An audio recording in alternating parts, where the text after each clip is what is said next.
अस्सलामुअलैकुम दोस्तों, तुसीं देखते पे अपना देश पंजाब टीवी ते मैं तुहाडा मेज़बान मुहम्मद नदीम खरल।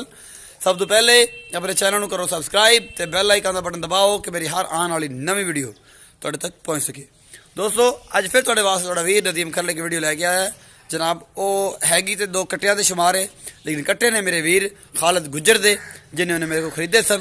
ये दो कट्टे मैं तुहानू विखा रहा। खालिद गुज्जर जनाब अब्याल डोगरा, जिला नारोवाल, तहसील शकरगढ़, पिंड अब्याल डोगरा ते जनाब वड्डा भाई रोड ते।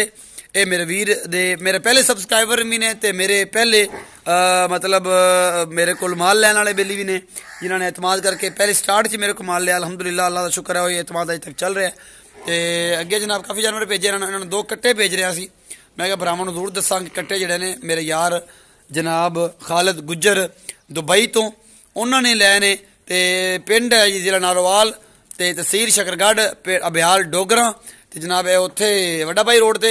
ए दो कट्टे जनाब एक मैं विखा रहा तुहानू। ए मुँह ऐ कर पुत्र एनू कहना था की मैं तेरे मुँह की कर सके। एक कट्टा है जनाब हजूर ए जरा मुँह ऐ करो, मेहरबानी करो, नाराजगी ना करो सर। ए कट्टा मैं तुहानू विखा रहा सारा ए कैमरे की नज़र दे विच वड्डा कट्टा है।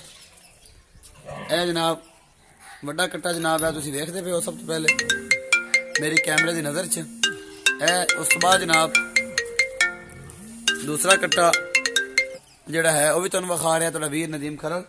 ए छोटा कट्टा हजूर मुँह करो। ए छोटा कट्टा है बगी बोली वाला।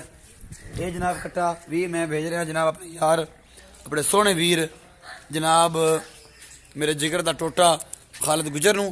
ते जनाब इस तरह थोड़ा प्यार मुहब्बत नदीम खरल दे नाल तुहानू चाहिए मेरा नाम रखना, क्योंकि थोड़ा प्यार मुहब्बत ही मेरे नाल मुहब्बत की निशानी है। तो इंशाअल्लाह थोड़ा प्यार ही है कि इस हद तक मैं माशाअल्लाह इन्ना जल्दी इस अपने चैनल को इनक्रीज किया है। अपना बहुत सारा ख्याल रखा जे। मिलते अगली वीडियो में। अल्लाह ने के बाद।